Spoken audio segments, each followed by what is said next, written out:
Welcome to Machine Learning, the podcast that covers all your AI needs and headlines. I'm your host, Robert Webb. I'm your co-host, Keagan Knight, and yeah, we've got a few storylines today to cover through for this week. You want me to start off? Yeah, let's get right into it. So first topic that we've got is a new little up-and-coming movie. It's called Megan. Megan. Yeah, it doesn't seem all that much at first. It's like got a weird logo. It's got like kind of like this weird the E is instead like three lines and it looks like it's powering up. Not like I don't know why I sound like I'm talking like neutral B, like a like a Smash character. Yeah. But it's just like it essentially the whole story is about like this this girl whose family dies in this like tragic accident. She's the only one alive. Her aunt, though, is there to take care of her and is now sort of like the adoptive mom, but doesn't really know what to do with her and, sees that she's struggling, needs that attention and stuff. And where the AI part comes in is she works for this like high-tech kind of AI company that's working on like AI robotics and all this. And there's this like child, kind of like this little kid, and they call it Megan. I can't remember what like it stands for because they actually use the letters to make it stand for something. It's like an acronym. Whatever. Yeah. But it's like a highly functioning, highly learning AI, and the mom thinks, let me just like use her as kind of like a test subject with like our new AI, but then like see if they can become friends. And of course, putting a highly interpretive AI who will learn emotions and get very into this stuff quickly and adapt into whatever, putting that with a kid, probably not the smartest idea. Not the best trial run. Yeah. Not the best trial run for their product, putting like a child and a very highly adaptive AI together. But yeah, it's a horror movie. Ooh, it's like spooky movie. Yes. It's like Chucky, but like 10 times worse. So it doesn't look good. The trailer looks a little rough. If you want to call her dancing in the hallway, almost bussing it down and twerking right before she's about to kill somebody, entertaining. Fortnite emoting right before she kills people. Yeah, it's Okay, like I'm in. I hear like Megan, and then I'm just like, Megan the Stallion. There's got to be like a featurette in there somewhere. Will She-Hulk show up in the cameo? Yeah, they're probably gonna sure. break the fourth wall a few times. Cool, great. And, it's like, I think it's what are you gonna say? Does it look like intentionally comedic, or does it look like just really like serious, but it looks terrible? Honestly, it's kind of like I want to say a mix of both. Okay. I want to say they took a serious approach because like Black Phone is the company, like in Blumhouse are the ones behind it. Was it James Wan? Yeah. Okay, cool. So cool. clearly there is some sort of like there's like a decent direction going into the back of it. So you would think it's going to be good, but I guarantee you it's probably not going to be. It's just a concept that it doesn't sound good in practice, I'm excited though, because like bad horror movies, especially like if they have a little sci-fi twist, like I'm into that. That sounds great. Couple drinks, friends. It's like the LCBO runs. You get a Mickey, and then you go to the cheap understaffed Cineplex where all the workers do not care if you bring a backpack loaded with like ciders and like every other like vodka Smirnoff, and then you just go in there and you just drink and have fun watching it. Oh my god! Well, hey, speaking of crazy things, I got a good one for you here. Have you heard about the Neuralink monkeys? Neuralink. I mean, I've heard about Neuralink related to Elon Musk, but not a lot about it. Yeah, so Neuralink, that's the chip, obviously, that Elon Musk is planning to put in people's brains that can help people with various disabilities, like if they're unable to walk or something like that, it can reactivate the nerve signals that will, hopefully restore motor function to them. Now, the thing is, working on this, obviously it's not being used in humans yet. It's very early stages, so he's been doing clinical trials on monkeys and apes and different things like that. And I think the stat is here that 15 out of 23 of them on average wind up dead from this. And then the ones that do survive have severe brain damage and issues, and they wind up hurting themselves. And it honestly, it sounds like from the reports that are coming out, it sounds like a real mess. And obviously, like animal rights, very justifiably so, animal rights organizations are looking at this and they're saying this is horrible. You need to shut this down. But his kind of response is, well, this is for the betterment of humanity. It's going to help a lot of people. It's necessary in a way. It's kind of crazy, really. Like, I don't know. Like, I'm a middle grounded person, but even that seems like a little far stretched. Like, you could justify things like the way we use rats as like vaccine Oh, yeah. approaches to like finding cures, and you can understand that, but at the end of the day, what Elon Musk is doing, I never really expect him to be the animal cruelty type. And yeah, I imagine like PETA and them has already kind of got on to him about that. But yeah, for something like that to happen, I can see the benefits. It sounds really like useful, but it also sounds something like super invasive and possibly like, extremely dangerous, as it's showing with these monkeys. And like all these monkeys, they're primates. They're like essentially the progenitors of us. So why would we, like why are we doing this to like, I get it's like probably the most accurate trials to before we do our own, humans. We have like human trials, which even then that sounds risky.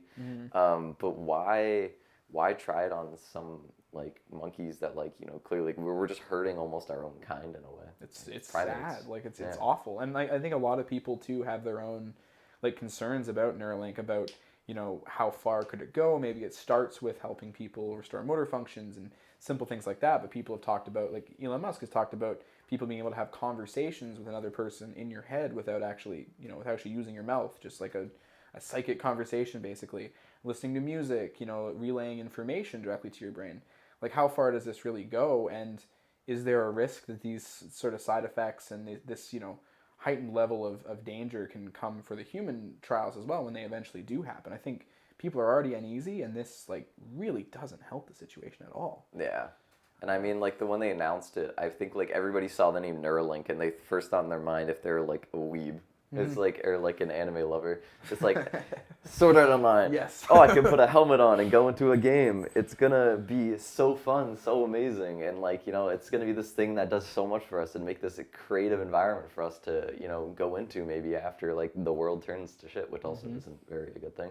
But in reality, it also kind of feels more like cyberpunk. Like we see like the new show Cyberpunk Edge Runners came out, and it like highlights like these kind of dystopian societies. They have these technical things and these enhancements, but like some of them go manic, like cyber psychos, as they call them. So like these things that they're trying to install in our heads, like we could go manic over it. We can go insane. Like these things could be really detrimental to like your mental health in a way that we wouldn't even understand. That's terrifying. That That's is horrifying. I hate it, honestly. I watched that entire anime. I know this is a very pro AI podcast in a lot of ways, but that is, I don't know. I'm not necessarily. Listen, We'll see how it goes. Yeah, exactly. But like, listen, I watched the entire anime in one day, and I swear to God, I got absorbed into it, and even I was scared. Which I was one? like, Cyberpunk? The Cyberpunk. Yeah, of course. I was Fantastic. legitimately Best show. traumatized. I watched it all straight, and then it made me think I was in the world, and I was scared of cyber psychosis. That show makes grown men cry, and that's Honestly. a good thing. Yeah. Do you have like a more lighthearted topic? Yeah, I got you. We'll switch it up a little bit here. Okay. But yeah, I did want to bring up. There's this new thing that AI has created, which is kind of bad but kind of good at the same time. It's an interesting concept. It's called ChatGPT, and it's this AI that's working to that essentially can use like whatever kind of sentence structure that you give it to like ask it something and then create what you need. So you can ask it to write essays, rap songs. You can get it to make sincere texts to send to your lover. Like it's like you can do anything, and this AI will write it. And the funny thing is you can correct it too. I've seen videos where like the guy's like, oh, I'm trying to text back this girl, and then he gets to write it, and then he changes the text to how he wants to make it more sincere, and then it changes the formatting, and then he's like, make it shorter, and then it makes it shorter.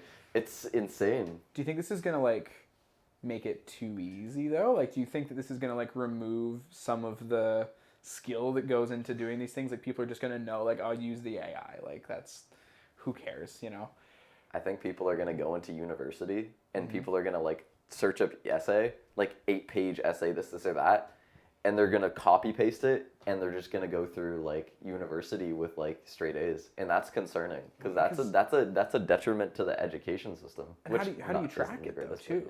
Because it's not plagiarism, right? Like this is an actual original work that's been created, but not by a person, but by an AI. So exactly. I don't know how fast schools are going to be able to catch up, if they are at all, in creating like a system to track this and identify it. It seems impossible. I think it's out of reach. I don't think anybody would be. That's why it's like it's kind of scary that like it's like a roadblock in learning for a lot of people. And more as like we bring technology and kids learn younger, there's good things to it, but there's also bad things. It becomes like a roadblock as well as something that like it's like a barrier that makes it hard for people to keep learning because they use it as like this learning curve. So like people will start relying on these tools and think that they're educated, but they're just using them as a free pass. Like how many high school essays are going to be submitted because some AI got like 1 million responses asking for their essay to be done at like the middle of the night? It's crazy. Well, I mean, in some ways, like you could see a positive of this too, though, wherein, you know, learning to use an AI and learning to use it effectively is a skill in its own. So maybe you're taking away from, you know, actual, you know, more predated comprehension skills. But if you're able to do this effectively, and especially if you're developing the AIs to do it effectively, it's kind of like that whole like man learning to walk again situation where you're conquering this challenge in a very, you know, over the top way where it's like that's not something you need to do anymore. You can just get someone else to do it for you. You know? At that point, you're not even conquering it. It's just like it's someone else. Like you use someone else's brain and knowledge who created this to solve your own problems. Oh my gosh, scary, crazy. Surprised they didn't sell it off for like millions of dollars or something. Maybe they will one day. Google. Exactly. Well, hey, on that note, we're going to take a quick break here. But when we come back, we're going to be talking about the DALL-E 2 AI that's reshaping the world of art and digital creation. See you soon. Sounds good.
Welcome back, everyone. So we're going to be back here now talking about DALL-E 2. That's the new AI. Have you heard of DALL-E 2?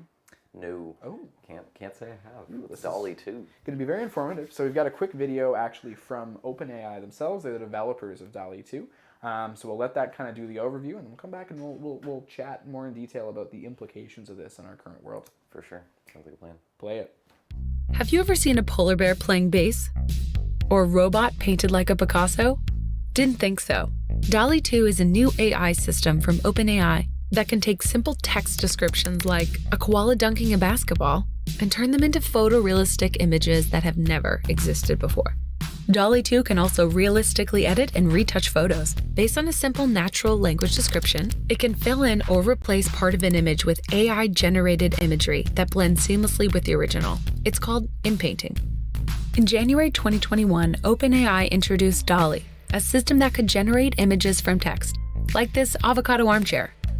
DALL-E 2 takes the technology even further with higher resolution, greater comprehension, and new capabilities, like inpainting. It can even start with an image as an input and create variations with different angles and styles. DALL-E was created by training a neural network on images and their text descriptions. Through deep learning, it not only understands individual objects, like koala bears and motorcycles, but learns from relationships between objects. And when you ask DALL-E for an image of a koala bear riding a motorcycle, it knows how to create that or anything else with a relationship to another object or action. The DALL-E research has 3 main outcomes. First, it can help people express themselves visually in ways they may not have been able to before. Second, an AI-generated image can tell us a lot about whether the system understands us or is just repeating what it's been taught. Third, DALL-E helps humans understand how AI systems see and understand our world. This is a critical part of developing AI that's useful and safe. The technology is constantly evolving, and DALL-E 2 has limitations. If it's taught with images that are incorrectly labeled, like a plane labeled car, and a user tries to generate a car, DALL-E may create a plane. It's like talking to a person who learned the wrong word for something. DALL-E can also be limited by gaps in its training. If you type baboon and DALL-E has learned what a baboon is through images and accurate labels, it will generate a lot of great baboons. But if you type howler monkey and it hasn't learned what a howler monkey is, DALL-E will give you its best idea of what it thinks it could be, like a howling monkey.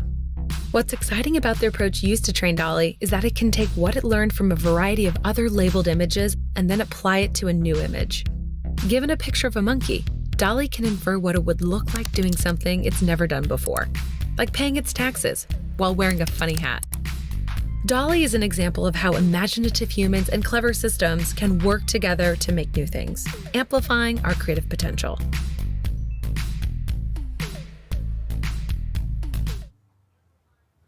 Pretty cool, right? Interesting. Yeah. Do you want to elaborate a bit more on it, or? Well, so basically what it does is, you type in a prompt or a series of prompts. You could type in something like, Mona Lisa painted in the style of a Marvel comic book or whatever. And it will give you that image, and it will give you that image very convincingly, almost to the extent that it's better than an artist could actually do that. Especially the current DALL-E 2. So there's a couple versions flowing around. They're all based on the basic DALL-E AI. DALL-E 2 is the full version, which is currently locked right now to developers and people working in the field. It's a very long wait list to get on it. I've been on it for about a year now. Nothing. Haven't heard a word from them. But then there's DALL-E Mini, which is available to anyone online. There's a bit of a wait time. It's like 2 to 4 minutes to generate an image. But anyone can use that, and it's highly, highly functional. You could type in, like Queen Elizabeth caught on trail cam, and it will give you an image of that. We were just doing that earlier to play around. That is something interesting to say the least. Oh yeah. My God. And like it looks janky. It looks a little glitchy and weird. But it's a recognizable image. You can see it. You can see what's happening, and it's as good as I'd say like it's better than anything I could create with art, and it's better than most people could.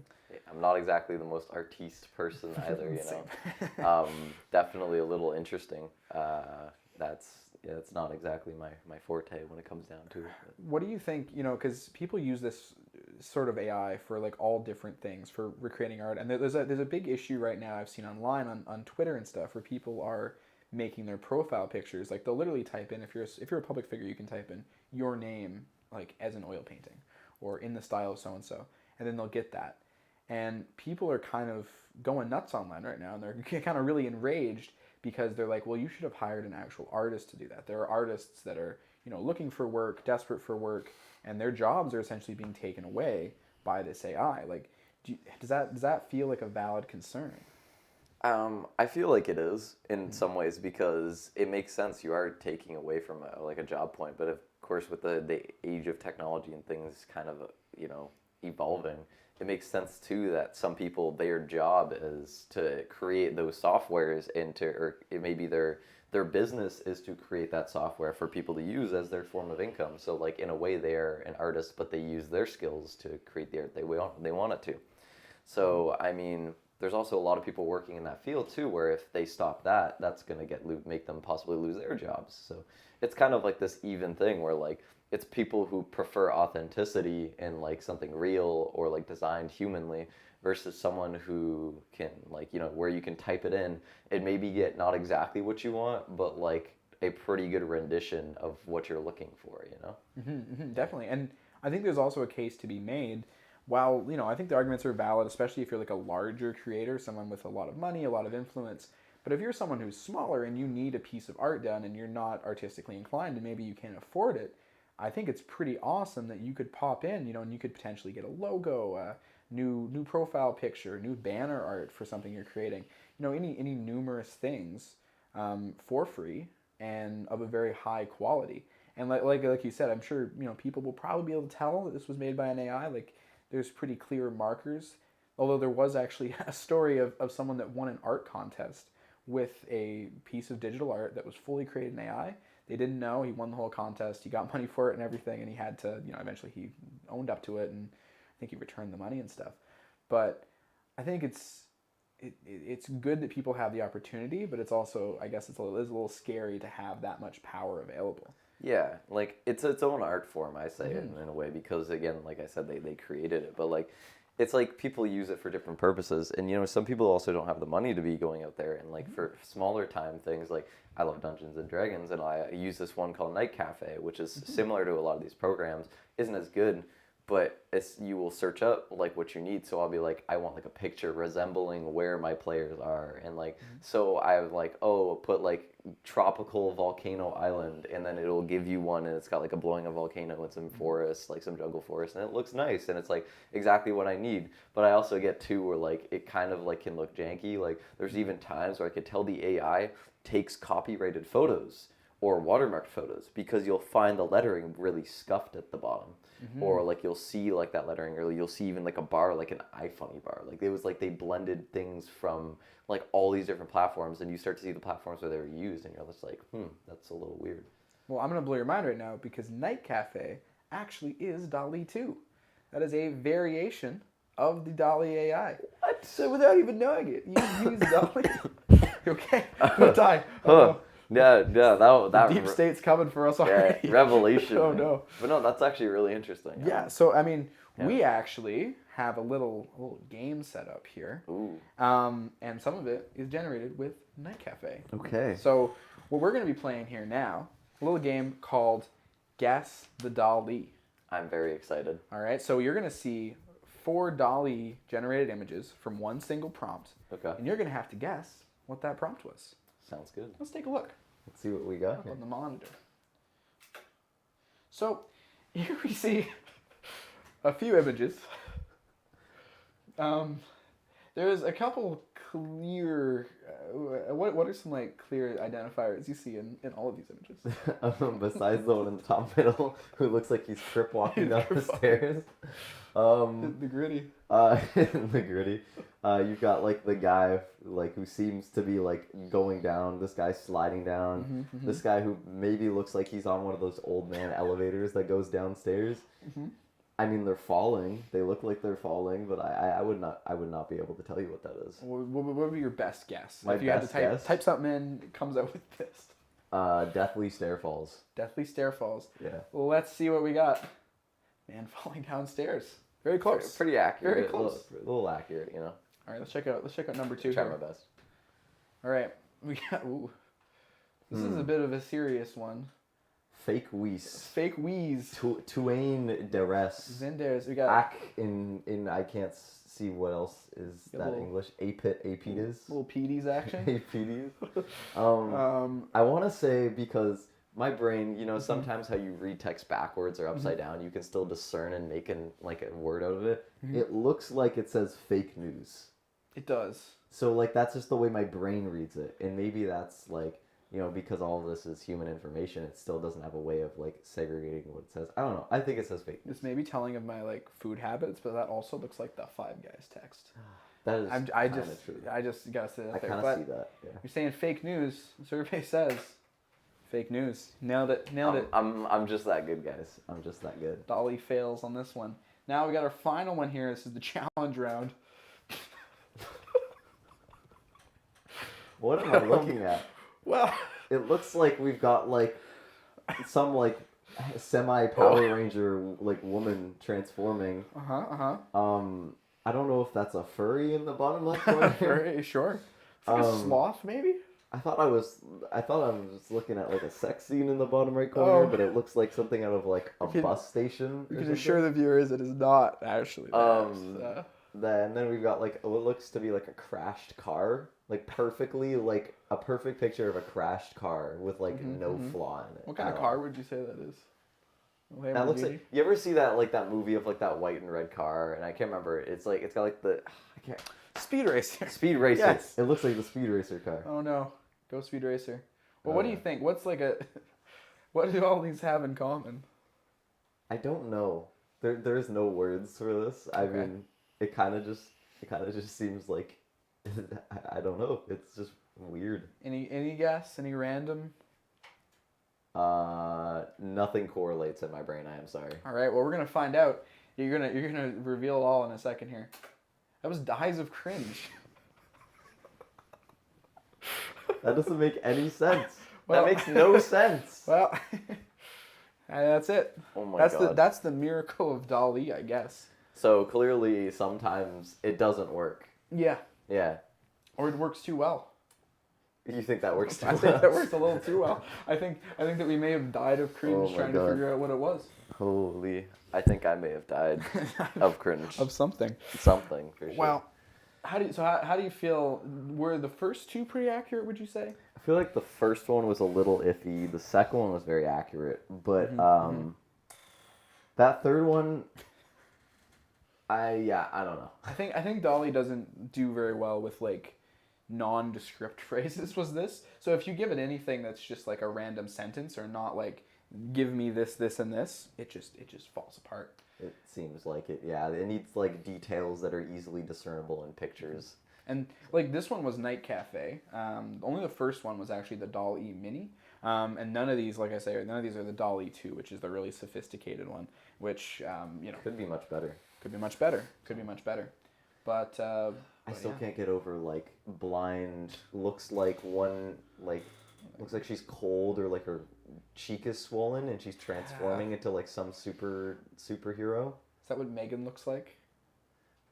No, No. but you know what? Probably just as like disgusting of Mm-hmm. a look versus as disgusting of a movie. Yeah, So, fair enough. in contrast. Slightly in melted comparison, Megan, I should maybe. say. I don't know. Yeah. There you go. Well, there you go. That's DALL-E. Is there anything else you wanted to quickly say here before we wrap things up? Oh no, I mean this has been interesting to Mm-hmm. say the least. AI, every week there's something new going on, some new Instagram filter, or True. it goes from Instagram filters to AIs that want to cause deathly harm to the world. But maybe we just wish it on ourselves because we make too many Terminator movies. It's true, and they're mostly bad, except for like two of Exactly. them. Yeah, yeah. Seems like every AI movie is just horrible. That's the first thing AI does when it takes over. They just, They're make- just like, let me make sure nothing Wipe is it. entertaining for you as well. Sure, I believe it. Exactly. Well, hey, on that note, thanks everyone for watching our show. This was episode 1 of Machine Learning, and I hope you'll join us all next time. Thanks for watching. Take care.